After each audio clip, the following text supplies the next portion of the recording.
Amigos, buenas noches, un gran gusto saludarles y darles la bienvenida a este programa en cuyo segundo bloque estará la doctora Virginia Cardoso, una de las tres candidatas a la Intendencia de Montevideo por el Frente Amplio, y ya en este programa para mí también un enorme gusto, la ministra de Turismo y Deportes, Lilian Quechichá. No precisa presentación. ¿Cómo andás, Lilian? Bien, por suerte bien. Corriendo y volando, porque venís del aeropuerto. Sí, venimos del aeropuerto, de la llegada del primer avión de Alas Uruguay. Un momento emotivo, estaban los trabajadores, sus familias. Hubo llantos, aplausos. Bueno, yo les decía que hoy comienza una nueva etapa, ¿no? En ese sentido, en esta etapa, ¿cuáles son? Son muchas preguntas para pocos minutos, pero en esta etapa, lúcidamente, pragmáticamente, hoy que se está discutiendo a propósito del FONDES todo el tema de cómo se apoyan determinados emprendimientos, ¿cuáles son las reales posibilidades de la SUB, a tu juicio? Es muy difícil porque yo soy ministra de Turismo, pero para nada experta en un tema como es la aeronavegación, que es una actividad compleja, con ecuaciones económicas muy duras, que a veces están sujetas a los vaivenes del combustible, de miles de cosas. Ahí hay mucha experticia en esos trabajadores. Venían de una historia que era la que tenía Pluna, de mucha seguridad, de un trabajo muy profesional, en eso confío plenamente, y ahora salen al ruedo a competir en un mundo como es el de la aeronavegación, te vuelvo a repetir, bueno, de mucha competencia, duro, complejo, pero con posibilidades también, porque Uruguay sigue necesitando conectividad mayor con Brasil, que hoy es un mercado para nosotros estratégico, el sur del Brasil, pero el resto del Brasil también, así que bueno, confiemos por el bien, yo hoy se los decía, por el bien del país, por el bien del turismo y por el bien de los trabajadores y de sus familias. A propósito de trabajadores, familias y competitividad, y a propósito del 8 de marzo y del Día de la Mujer, dos temas. En primer lugar, el tema de la violencia que ha dado lugar a diferencias entre el posicionamiento expresado en Torre Ejecutiva por el presidente de la República y los matices que colocó en este asunto de la muerte de las mujeres por violencia de género. Y por otra parte también el tema de la equidad, sobre el cual la presidenta del Frente Amplio escribió ayer en su columna semanal habitual sobre una sociedad en la cual sin equidad de género las posibilidades, y acá falta mucho, son muy discutibles. Vamos a la violencia en primer lugar. En primer lugar, si querés que me refiera al hecho concreto de cierta polémica que puedan haber despertado las opiniones del presidente, yo estaba ahí. Sí. Y de verdad que no lo viví para nada como lo vivieron, parecería, un grupo de organizaciones feministas. Sí. El presidente estuvo ahí, escuchó toda la intervención de la presidenta, hoy la directora del Instituto de las Mujeres, y de la ministra de Desarrollo Social, y empezó diciendo: comparto y respaldo totalmente lo dicho. Y en esa agenda, una agenda fuerte que hoy tiene el Instituto de las Mujeres, estaba como un tema central, doloroso, complejo, al que hay que darle respuesta, el de la violencia. Y después incorporó, porque era el Día de las Mujeres.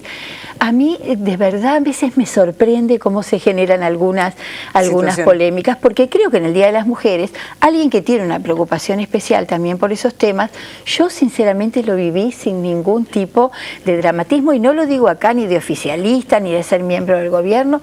Sinceramente creo que Tabaré fue muy explícito en respaldar la agenda en donde los temas de la lucha contra la violencia doméstica estaban en el centro del planteo, y de plantear un tema que es dramático también, como es que se mueren más de 360 mujeres por año de cáncer de pulmón, cuando hace 30 años casi no existía en las mujeres. Yo lo vi con mucha más naturalidad que lo que lo vivieron algunas mujeres. En ese sentido, y antes de pasar al tema de la equidad, el tema de la violencia, porque justamente también en la agenda de Vázquez está la separación del Ministerio de... la división del ministerio, iremos a esto, ¿verdad? Pero el tema de atacar fuertemente la violencia en el deporte. Ayer o anteayer un editorial decía una sociedad violenta. Vos tenés una trayectoria política, sos una ciudadana comprometida con este tema. ¿Es una sociedad violenta? ¿Hay un tema de una violencia que se ha incrementado? ¿Vos sentís que no se ha podido con esto? ¿Qué pasa con este asunto, Lilian? Yo creo que, en primer lugar, yo no me animaría a decir una sociedad violenta, porque también es una sociedad que ha tenido gestos impresionantes de cultura, de tolerancia. Yo recuerdo el aniversario, el bicentenario, se hicieron 4 espectáculos multitudinarios, musicales, no hubo ningún problema en la calle, la gente se comportó. Creo que sí hay una creciente intolerancia, eso sí lo vivo. Y después hay en el mundo de eso que hoy llaman barras bravas, parecería que una competencia a ver por quién es más, por quién defiende, mal defiende desde mi punto de vista, esos colores a los que siguen y quieren y de los que son fanáticos.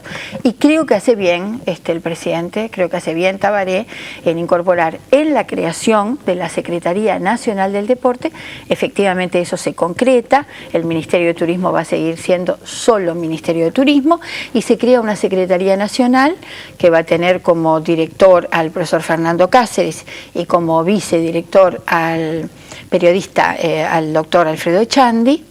Y después va a tener bueno, algunos otros cargos que tienen que ver con lo comunitario, con el alto rendimiento, con la educación. Incorpora en el decreto de creación de la Secretaría que va a presidir el director de la Secretaría Nacional de Deportes, va a presidir la comisión contra la violencia en el deporte, porque es indudable que el ámbito del deporte y el ámbito del fútbol, no digamos solo el fútbol, porque ha habido episodios en el básquetbol, ha habido episodios en otros deportes, tiene que ser preservado como un espacio de convivencia y de disfrute de los uruguayos, y cuando hablamos del fútbol hablamos casi de la identidad de todos nosotros, me incluyo, una admiradora, me incluyo. Bueno, creo que hace bien en incorporarlo y hay que ir buscando las formas. Si me preguntas a mí, creo que un camino debería ser impedirle el ingreso a los que identifiquemos como violentos. Es decir, hay que ir sacando de ese lugar en donde son los menos, pero en donde dañan al colectivo, a los violentos. En ese sentido, y antes de pasar, porque tú mencionaste el tema del alto rendimiento, que es un tema que está justamente entre las preguntas que tengo para formularte, vuelvo al tema de la equidad, ¿verdad? Porque con el mejor registro de participación de mujeres en un gabinete en la historia de nuestro país, y además algo que destacaba el otro día cuando estuvo Murro aquí, ¿verdad? Con 2 maestros en el gabinete. Sí, es ¿verdad? bien interesante. En el gabinete. Me bien interesante. En un país en el cual la educación está jugando y vos sos parte de ese proceso, un desafío tan fuerte, a mí me pareció conmovedor. Sí, es un gabinete con ex trabajadores, casi obreros, con ingenieras, con arquitectas, con gente que no tiene ningún título, como puedo ser yo, y con 2 maestros, efectivamente, es bien interesante. A propósito de esto, sin embargo, ¿cómo explicas vos el bajo nivel de participación femenina en la política en Uruguay, o el bajo nivel de representación? Fíjate el ejemplo en el Parlamento, ¿no? Y en ese sentido también la cantidad de candidatas mujeres a intendencia, tendremos una, son un puñadito. En la página del Ministerio de Trabajo de ayer, la página del Ministerio de Trabajo salió justamente la diferencia salarial, la inequidad salarial. ¿Cómo lo explicas? Lo explico por decenas de años. Te diría de que las mujeres han tenido que pelear mucho por lograr esos lugares.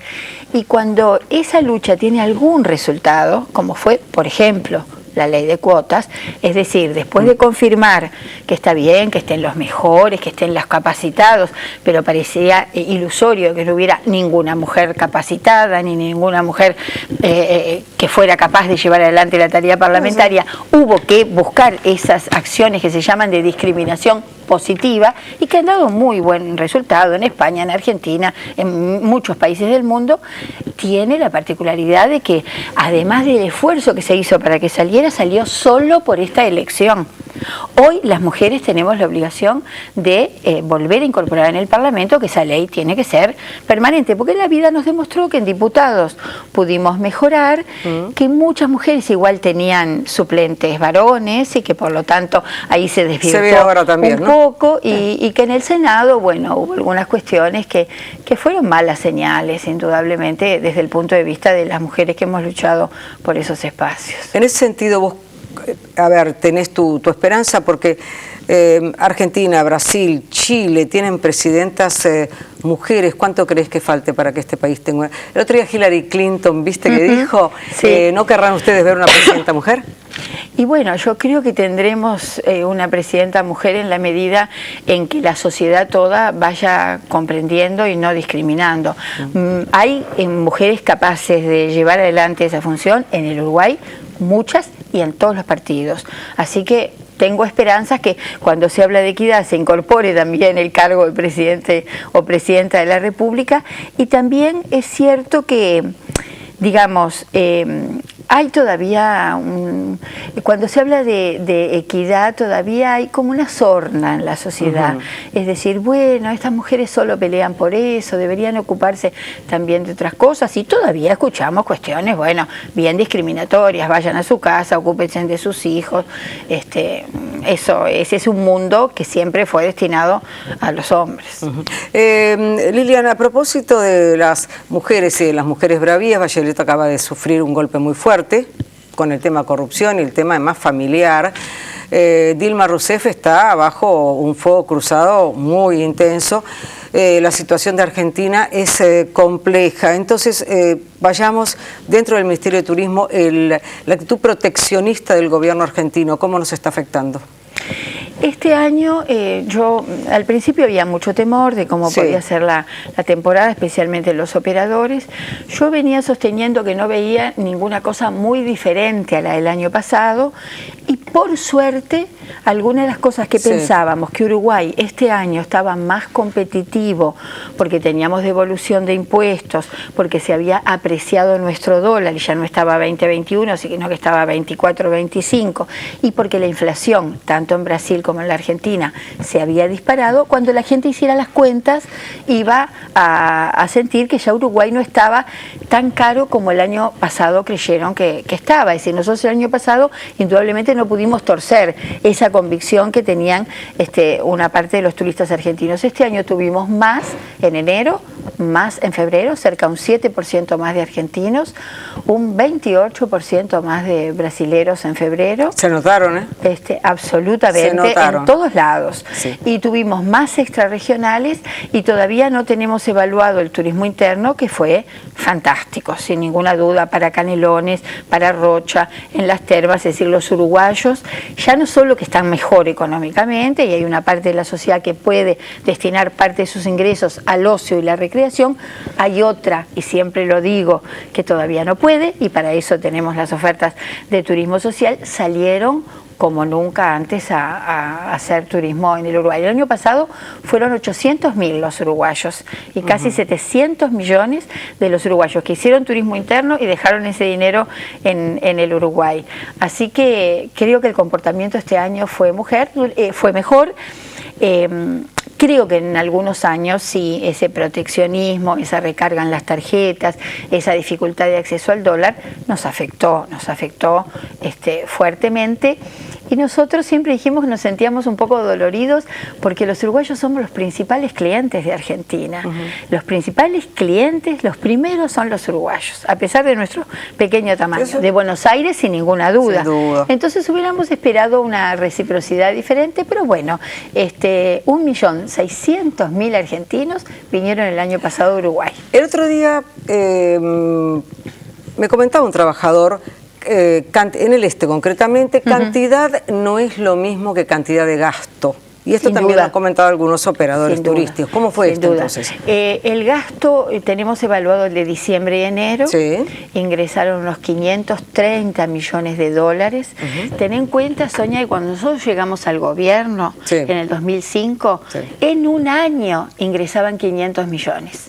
Y ahora te estoy hablando que en 2 meses ingresaron 530 millones, que es un poco menos de gasto per cápita y diario que teníamos en los últimos 3 años, es casi un 10% menos de gasto, pero nosotros teníamos el desafío de que los argentinos igual siguieran viniendo, de seguir logrando su fidelidad. Por eso yo que comparto que no es lo mismo masificación que calidad del gasto, ingreso de divisas, este año teníamos los dos desafíos, que no se lo fueran a otro lado, porque el turista que perdés y se va a otro lado, después te cuesta mucho volver a conquistarlo, y bueno, y por supuesto que el gasto es menor al de los últimos años, pero es infinitamente superior y ha crecido de una manera exponencial en estos 10 años de gobierno del Frente Amplio. ¿Y en ese sentido cuánto representa para el PIB?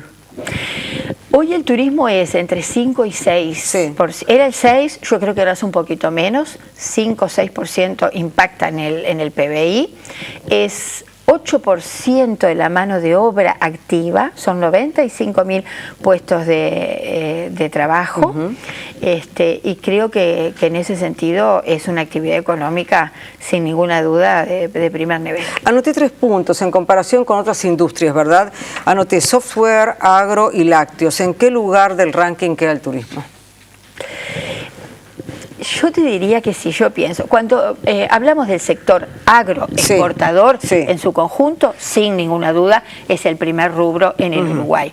Cuando yo empiezo a mirar los productos en particular, la carne, la lana, la agricultura, la carne son 1.300 millones de dólares y el turismo son 2.000 millones de dólares.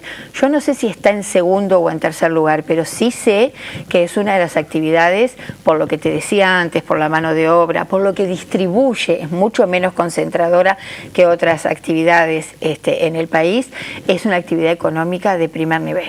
Entonces, hace referencia recién a la separación justamente en ¿es Ministerio de Deportes? No, Secretaría Nacional. Secretaría Nacional de Deportes, ¿no?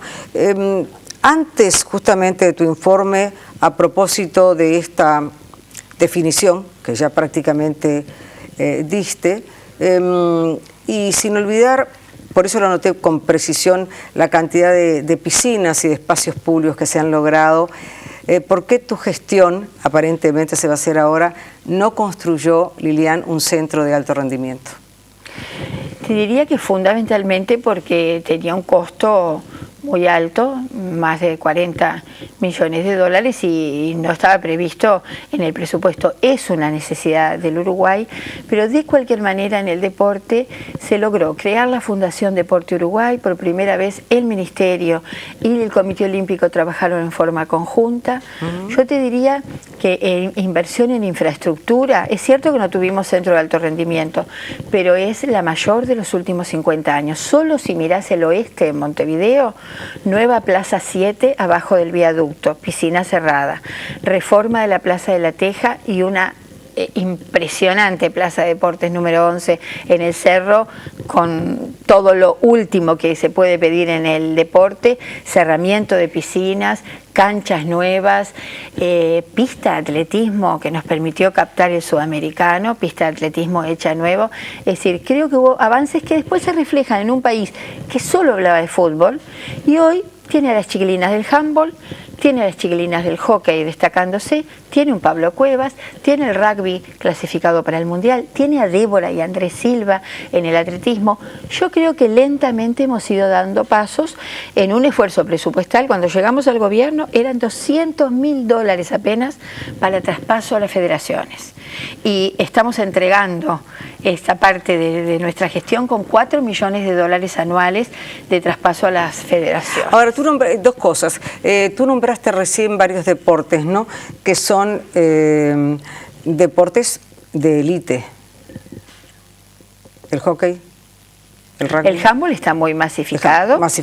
El rugby está haciendo un esfuerzo tanto en las escuelas públicas como en muchos barrios, lo he presenciado en Maracaná, en el Cerro, está haciendo un esfuerzo por masificarlo y justamente por derrotar esa imagen efectivamente que tuvo mucho tiempo, que era capaz que para los muchachos de Carrasco. Bueno, hoy se está trabajando en ese sentido. El tenis hace muchos años que viene trabajando en la Plaza de Deportes número 3, la que está allí al lado de Defensor, y y en muchos barrios de Montevideo. Nosotros tenemos un programa Tenis para Todos, hicimos una experiencia piloto en Malvin Alto, es decir, hay un esfuerzo también por romper con ese esquema, porque además nosotros creemos en la masificación en el deporte y eso nos permitirá en esa masificación después elegir a los mejores y tener para el alto rendimiento, buenos deportistas. En ese sentido, Lilian, Maglione es una figura conocida, urbi et orbi. El vínculo, la relación con el ministerio, ¿fue lo suficientemente aprovechada? ¿Su figura, su prestigio? Yo creo que por primera vez, se creó la Fundación Deporte Uruguay, que es integrada por el Comité Olímpico, es decir, los dos presidentes de esa fundación son Maglione y hasta ahora la ministra de Turismo y Deportes. Yo creo que hemos hecho un trabajo conjunto muy bueno y hemos hablado mucho con él de cómo aprovechar que él es presidente de la Federación Internacional de Natación, cómo podríamos hacer para tener una pileta olímpica. Uruguay tiene solo el Neptuno y el Neptuno tiene algunas dificultades y creo que ahí hay que seguir trabajando. ¿Qué chances hay de que Uruguay organice la Copa del Mundo 2030? Yo sigo pensando que muchas, porque se alinearon los astros en festejar los 100 años de la primera Copa del Mundo, porque la final fue entre Uruguay y Argentina y la ganó Uruguay, y porque la FIFA ya definió que va a festejar esos 100 años con un espectáculo deportivo. También tiene definido que no está analizando todavía la sede del Mundial del 2030. Por lo tanto, nosotros seguimos trabajando para lograr que efectivamente la FIFA acuerde de que Uruguay puede ser una de las sedes. Lilian, finalmente en esta experiencia de tu continuidad al frente de esta cartera, ¿qué sentís vos como definición para este quinquenio? Digamos, 1, 2, 3. ¿Cuáles son las 3 definiciones? Primero, siento una enorme responsabilidad, porque haber tenido la confianza del presidente Mujica y por 2 veces la del presidente Tabaré Vázquez es para mí un orgullo, ese que tenemos, pequeño pero que tenemos, y una gran responsabilidad. Las líneas te diría que son seguir trabajando para que el turismo sea una actividad económica de primer nivel. Segundo, la descentralización. Nosotros hicimos una pequeña experiencia en 6 departamentos que fue muy, pero muy exitosa, que nos permite hoy tener planes, Sonia, de desarrollo turístico en Belén, en Constitución, en San Javier, en Nuevo Berlín, en pequeñas localidades. Uruguay dejó de hablar de turismo solo en la costa atlántica, hoy se habla de turismo en los 19 departamentos, así que la descentralización es un área importante. Vamos a hacer un fuerte impulso en la capacitación, porque la calidad de los servicios todavía hay mucho para hacer, y sin ninguna duda, y me lo ha pedido el presidente de la República, una profundización del turismo social para poder llegar todavía a muchos sectores que no pueden hacer uso de lo que nosotros consideramos que es un derecho humano.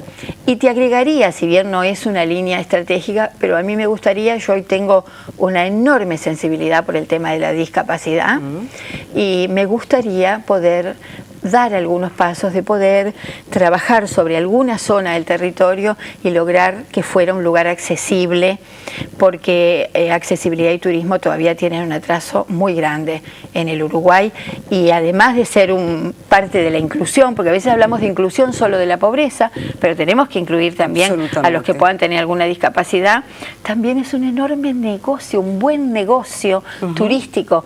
La persona con ciertas limitaciones que encuentra un lugar amigable vuelve muchas veces, vuelve acompañado, vuelve con su familia. Por lo tanto, también para los operadores privados sería bien interesante. No me quiero ir estos 5 años sin lograr en ese aspecto de la accesibilidad alguna cosa concreta. Y eso es también equidad. Sin ninguna duda. Te agradezco mucho que hayas estado. Estoy segura que lo vas a lograr. Ojalá. Estoy segura que lo vas a lograr. Gracias por haber venido esta noche. Gracias, Sonia. Un gusto estar acá. En instantes seguimos, amigos, con la doctora Virginia Carlos.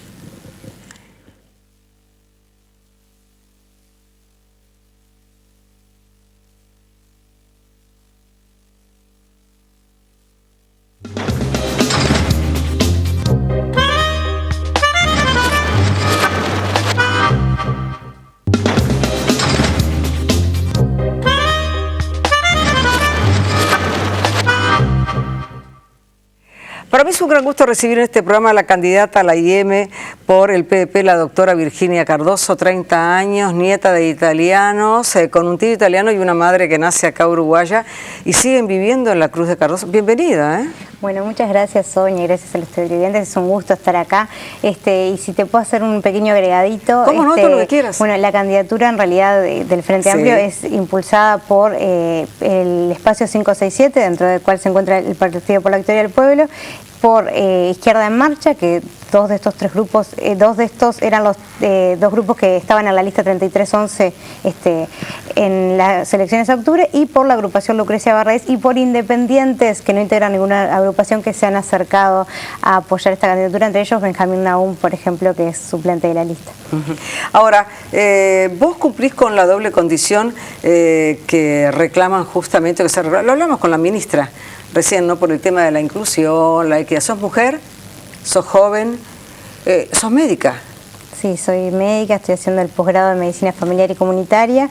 Y bueno, y en realidad para nosotros era una apuesta a hacer en este momento, la apuesta a una candidatura de una mujer joven, con experiencia en territorio, con un conocimiento sobre todo el área departamental, y bueno, consideramos que esta era la apuesta a hacer, la apuesta a la renovación y a aportar también al crecimiento del Frente Amplio desde este lugar. En ese sentido, ¿qué te llevó a la política? ¿Cuándo empezaste a militar políticamente? Bueno, yo siempre digo que para mí mi comienzo fue cuando tenía 15 años, que empecé en el barrio en Paso Carrasco con otros jóvenes a dar una mano en el asentamiento en esa zona, y con otros jóvenes trabajando junto con los vecinos. Fue que conocí a compañeros que militaban en el Frente Amplio y que me invitaron a pintar un muro un día, y bueno, y ahí empezó la cosa.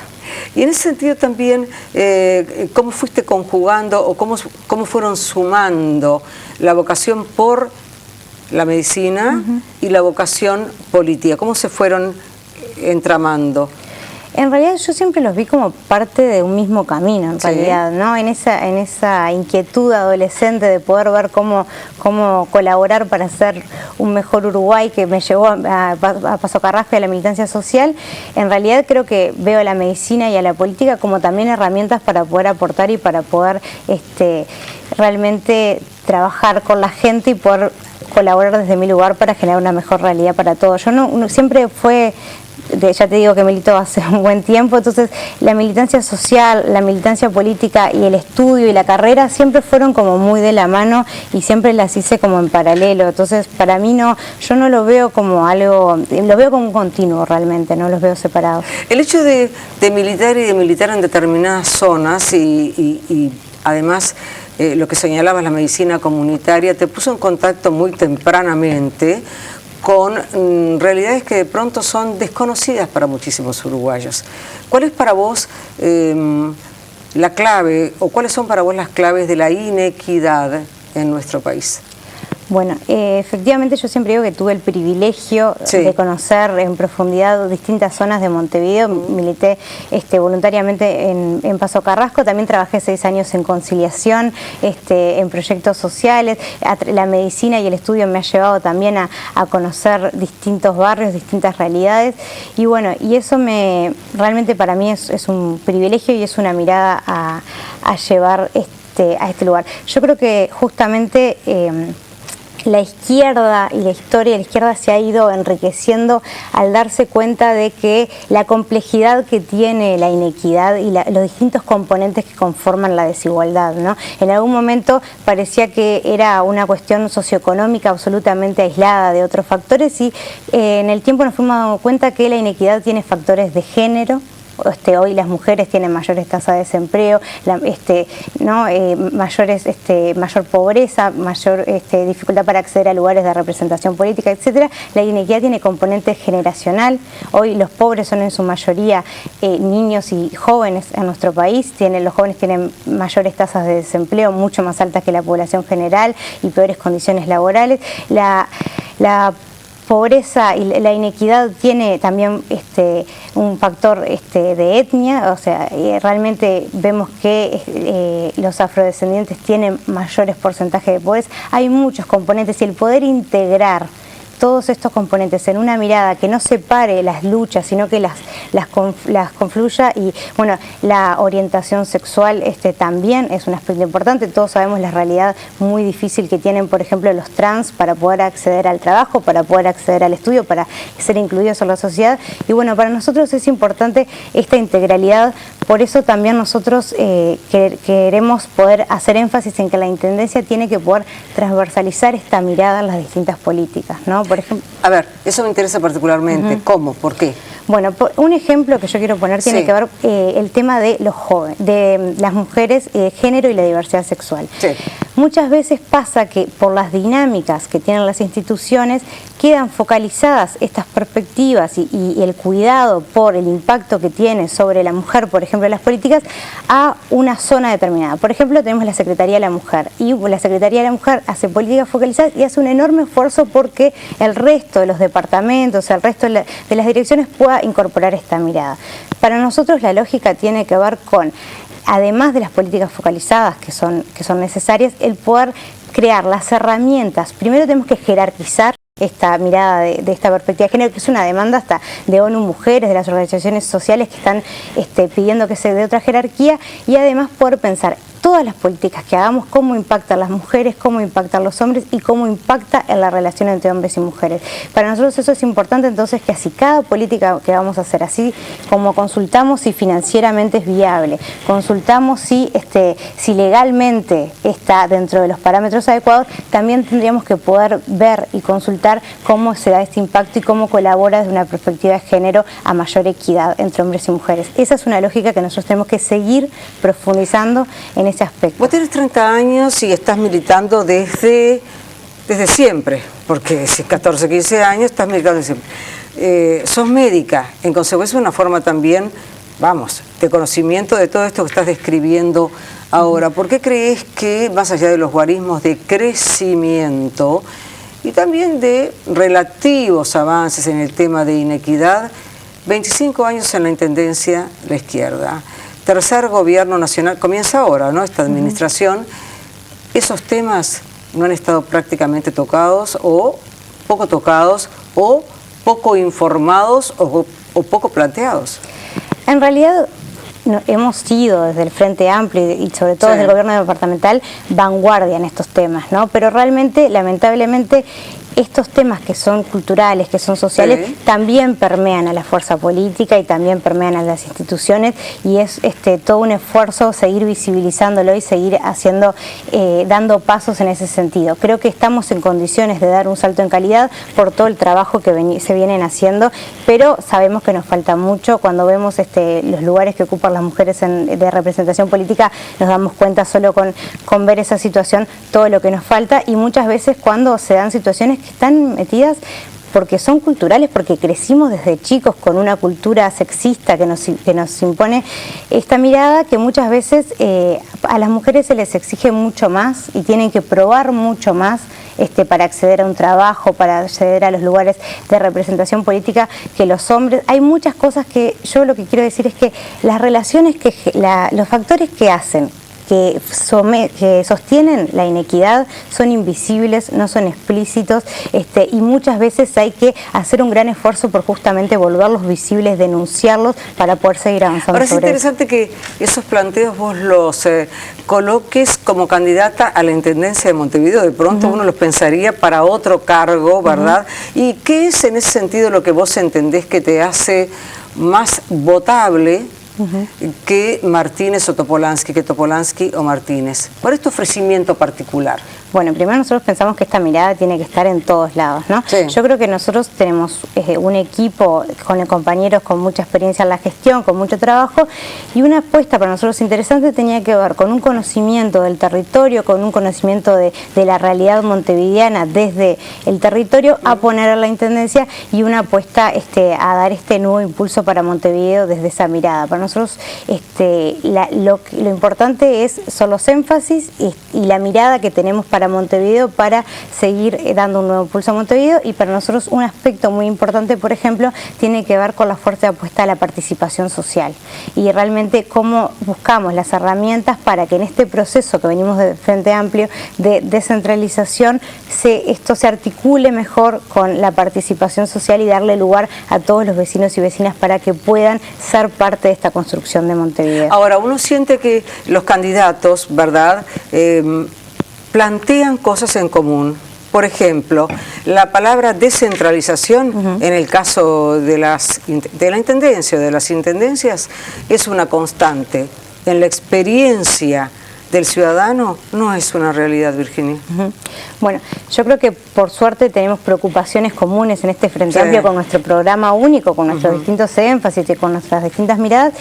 Yo lo que creo, Sonia, es que muchas veces las personas quieren participar, quieren poder, yo siempre digo, yo ahora en esta campaña se acerca mucha gente a decirme sus ideas, sus opiniones, eso muestra una inquietud por ese saber que tienen todos los montevideanos y las montevideanas, poder tener lugar donde volcarlo. Creo que muchas veces hay experiencias en donde hay montevideanos y montevideanas que sienten que no tienen espacios reales o que cuando participan hay dificultad para realmente ser escuchados. Entonces, pero a su vez hay experiencias muy interesantes de participación, porque hoy mucho de la riqueza que tenemos de ver por dónde seguir es la experiencia que ya se está haciendo. Por ejemplo, las experiencias de gestión conjunta entre vecinos, la Intendencia, los municipios, de espacios públicos, como el Parque Público de Punta Yeguas, como todo lo que tiene que ver con el Sacude en el municipio de... Hay experiencias muy interesantes con una intensa participación donde los vecinos vieron que participaban,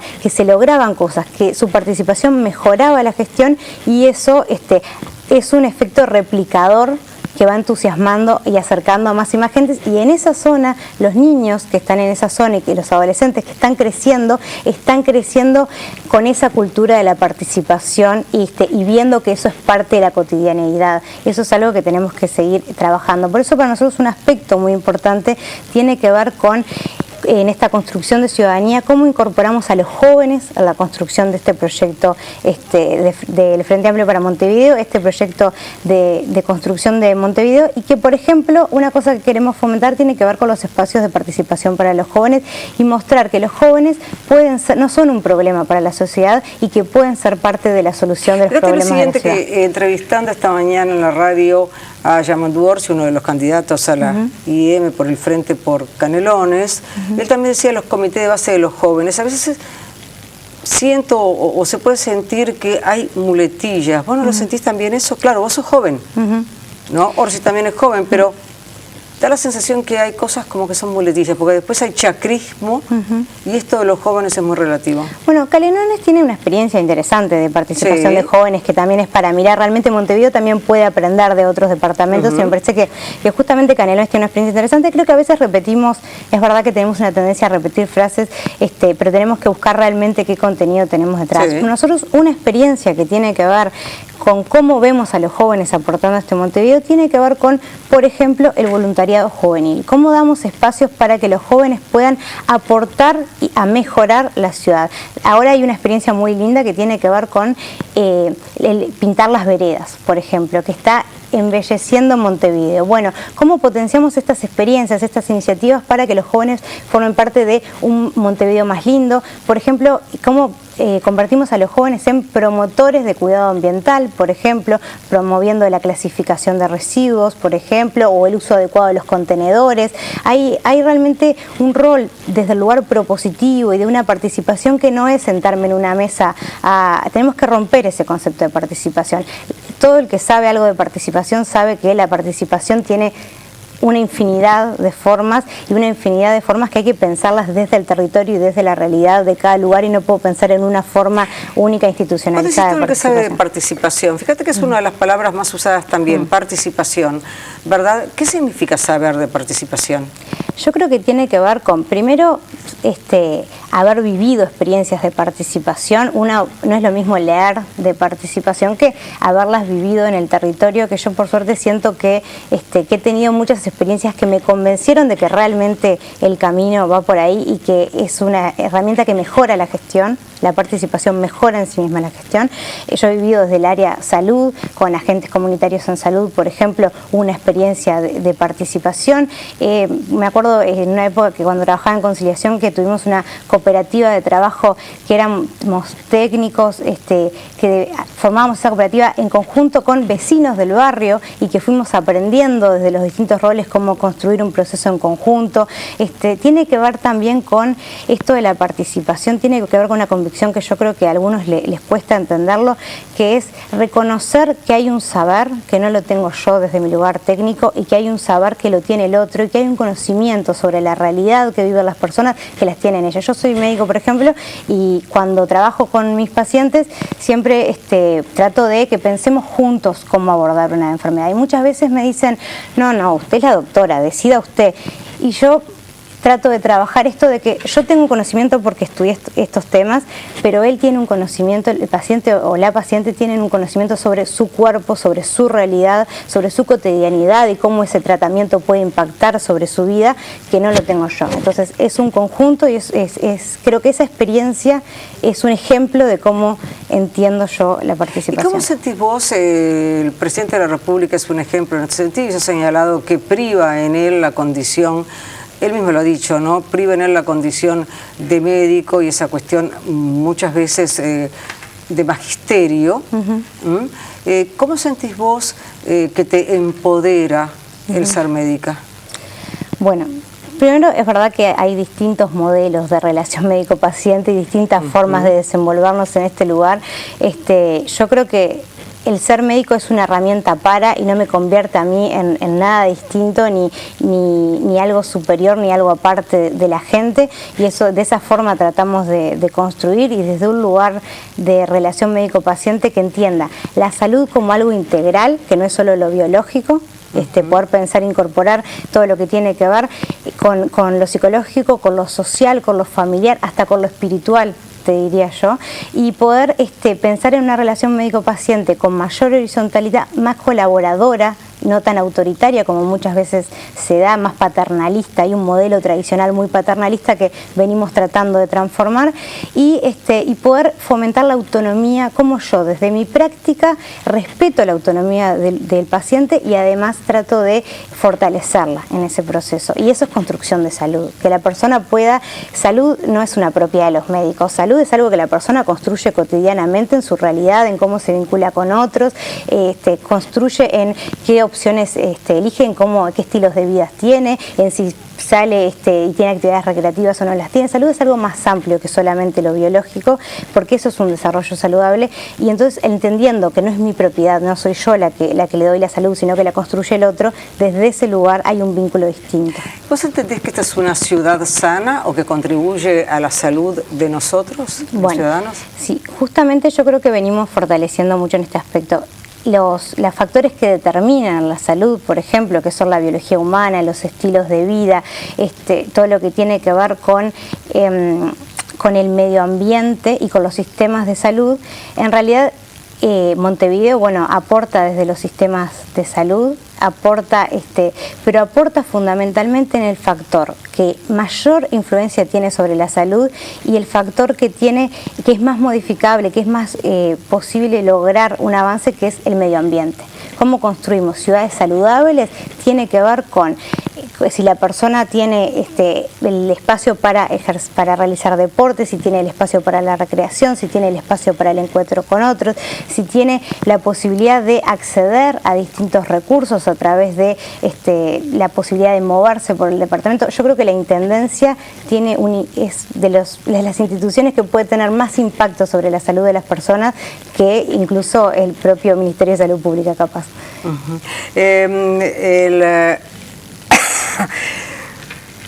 Tema o los dos temas que Montevideo, a tu juicio, me interesó particularmente todo esto de la salud que estabas diciendo, tiene que solucionar de modo urgente.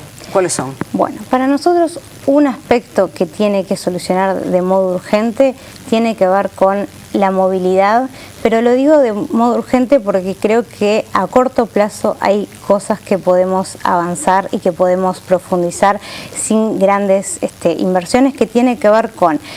hoy escuché un error que es esto de que el problema del transporte en Montevideo es que no existe la libre competencia en el transporte. Y realmente uno de los problemas que tenemos hoy justamente es que, como muchas veces se funciona en función del beneficio de las empresas, sino del beneficio de los usuarios, las empresas compiten entre sí y, por ejemplo, no respetan un horario porque para competir con otra empresa no les sirve cumplir el horario que se pautó. Hay una competencia además que fortalece a algunas empresas con la contrapartida de que la viabilidad de otras está siendo cuestionado, en realidad está siendo debilitado. Entonces, justamente lo que tenemos que fortalecer es el rol regulador de la Intendencia, y regular para que el transporte esté en función de los montevideanos y las montevideanas. Desde ese sentido, nosotros estamos convencidos de que las distintas modalidades de transporte articuladas entre sí pueden dar un salto en calidad a la movilidad de Montevideo sin tener que pensar en introducir un metro, un teletransportador o lo que sea, pudiendo pensar en cómo articulamos estas modalidades formando un sistema. Por definición, un sistema implica que los distintos componentes estén relacionados entre sí e interactúen. Hoy estamos lejos de tener un sistema. Ahora, a veces nos parece que es más fácil pensar en otras modalidades que pensar en que estas modalidades dialoguen entre sí. Exacto, que lo que ya tenemos interactúe entre sí. Entonces, nosotros consideramos que la fuerte apuesta es esto, a pensar en un transporte intermodal que se conecte entre sí y repensar incorporando el taxi, incorporando la bicicleta, incorporando el transporte colectivo, el ómnibus, incorporando el tren y tratando de, generando un buen sistema de transporte, poder tratar de desestimular el uso del automóvil, en la medida que sea realmente más cómodo usar este sistema intermodal. ¿Y el segundo punto? Bueno, y el segundo punto para nosotros tiene que ver, bueno, yo te decía la participación social, que eso ya lo hablamos, para nosotros es muy importante, y otro aspecto tiene que ver con cómo colaboramos para seguir superando las desigualdades en Montevideo y la fragmentación social, que un poco ya hablamos. Y por poner un ejemplo, pensado en clave de superar las desigualdades, cómo el transporte puede ayudar en eso, tiene que ver, por ejemplo, voy a poner un ejemplo muy concreto, el acceso a las playas. Cualquiera puede ir y acceder a la playa. Ahora, todos sabemos que hay lugares en Montevideo donde poder ir en verano a la playa con los niños, cuando hay que tomarse más de un ómnibus muchas veces, cuando los recorridos son muy largos, es realmente dificultoso, más si lo pienso con los niños, con la heladerita, con la silla de playa, realmente es complejo. Entonces, por pensar, por ejemplo, que en verano existe un ómnibus playa que conecte estas zonas con la playa, haga de forma expresa recorridos que ya tienen de por sí buena conectividad con la playa, y donde los niños no paguen, por ejemplo. Es una modalidad de regular el transporte en función de lo que el usuario necesita en esa época del año, y que tiene que ver con cómo superamos ciertas desigualdades y como el derecho a Montevideo, ¿no? Que todos los montevideanos y las montevideanas, vivan donde vivan, puedan acceder a todos los recursos y todas las oportunidades que esta ciudad y este departamento ofrece. Es interesantísimo eso, porque no me hablaste de la basura. Es un tema importante y sería el siguiente que tengo que nombrar. Sobre todo yo lo enfocaría más desde el lugar del medio ambiente, ¿no? Desde su integralidad y de los distintos componentes, donde obviamente la gestión de los residuos es un aspecto muy importante. Creemos que ahí es un tema realmente complejo que tiene distintos componentes. Por un lado, hay una experiencia muy interesante que es la de los nuevos contenedores y la clasificación de los residuos en origen, que en las casas, que para nosotros eso es una experiencia a revisar y a potenciar, con la contrapartida de la dignificación del trabajo de los clasificadores, pero sobre todo tenemos que tener en claro que no hay ninguna política en materia de residuos que podamos pensar que, si no es con la colaboración y el compromiso de los montevideanos y las montevideanas, pueda ser exitosa. Ninguna. Entonces, ¿cómo avanzamos en darnos cuenta que yo ejerzo mi ciudadanía hasta incluso cuando voy a tirar los residuos, y cómo lo hago, construyo o no una mejor ciudad? Entonces, es de las dos partes. Según los números, en fin, discutidos y todo como ha sido, sobre todo después de la última campaña a nivel nacional, no tenés muchas chances para llegar al cargo. ¿Cómo estás manejando tu campaña? ¿Con qué plata? ¿Con qué elementos? ¿Cómo lo estás haciendo? Bueno, primero nosotros estamos trabajando muy fuerte para llegar a la Intendencia, pero estamos convencidos de que lo más importante es aportar esta mirada, aportar esta visión para Montevideo y que realmente, sea quien sea el compañero que llegue, sea yo u otro compañero, estas miradas y estas ideas puedan ser llevadas a la gestión. Realmente los recursos son muy escasos, se va a basar esta campaña mucho en el esfuerzo militante y en el entusiasmo de todos los compañeros, y realmente, bueno, se aceptan compañeros para pintar pasacalles, se aceptan compañeros para ir a volantear, realmente es una campaña muy austera, realmente. Mi sensación es que viniste para quedarte. Bueno, mi lugar es y ha sido poder aportar y construir desde el lugar que me toca y bueno, acá o en otro lado estaré. ¿Qué te conmueve más de la gente? Como médica y como política, ¿qué es lo que te conmueve más de una persona? Yo creo que yo aprendo mucho de la gente todo el tiempo, realmente lo que vivo con el otro me enseña mucho. Yo creo que eso que a veces la gente no, desde el lugar de que muchas veces te ponen a vos en el lugar del saber y el otro no se da cuenta de la sabiduría y de todas las cosas cotidianas que construyen una mejor ciudad. Yo creo que el mejor ejemplo de hacia dónde tenemos que ir es ver a los vecinos y las vecinas de Montevideo.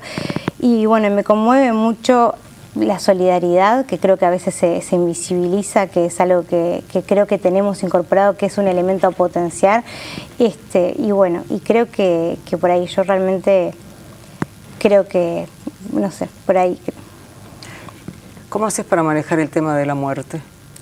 De la muerte, bueno, en la medicina en realidad nosotros estamos sobre todo pensando que la muerte no es un fracaso, sino es parte del ciclo de la vida y lo que tenemos que preocuparnos tiene mucho que ver con cómo garantizamos una muerte digna. Entonces, realmente a mí es un tema que me interesa mucho, es de la medicina familiar y comunitaria, trabajamos mucho en cuidados paliativos y estamos muy interesadas en el aporte y además nosotros que trabajamos con toda la familia tenemos un rol muy privilegiado para poder acompañar ese proceso de una muerte que sea en el domicilio, que sea acompañada, que sea en paz, que haya un proceso de duelo personal y de la familia que sea saludable. Entonces, realmente yo creo que me preocupa mucho porque creo que todavía, bueno, hay un plan nacional de cuidados paliativos que se empezó a implementar, pero todavía nos falta mucho para que la muerte pueda ser digna para todos los montevideanos y las montevideanas y eso es un tema realmente muy interesante en el que tenemos que seguir avanzando en las políticas públicas. Te agradezco que hayas estado. Bueno, muchas gracias, Sonia, estamos a las órdenes. Cerramos en instantes.